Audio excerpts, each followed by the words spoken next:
अहिलेको यो वर्तमान परिस्थिति वारको सिचुएसनमा नेपाल गभर्मेन्टले गर्नुपर्ने तीनवटा कुराहरू।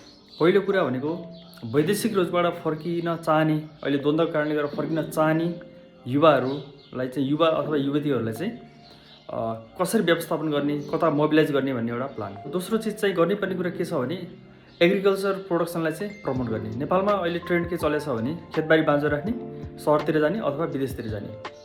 त्यो गर्दा चाहिँ अहिलेको उत्पन्न परिस्थितिमा के छ भने फुड क्राइसिस हुन्छ भन्ने प्रेडिक्सन छ। त्यो भएर हामी चाहिँ फुडमा इन्डिपेन्डेन्ट भयौँ, नेपाल सरकारले चाहिँ एग्रिकल्चरलाई प्रमोट गर्यो भने चाहिँ यसले चाहिँ हामीलाई बचाउन सक्छ। त्यसै गरी तेस्रो गर्नुपर्ने काम के छ भने नेपाल सरकारले इनर्जी सेक्युरिटीको बारेमा केही गर्ने भन्ने। नेपाल चाहिँ हाइड्रो इलेक्ट्रिसिटीमा उत्पादन राम्रै छ होइन, अनि यसलाई प्रयोग गरेर चाहिँ इलेक्ट्रिसिटीको युजमा चाहिँ धेरै फोकस गर्ने खालको पोलिसी नीति नियमहरू ल्यायो भने चाहिँ राम्रो हुन्छ।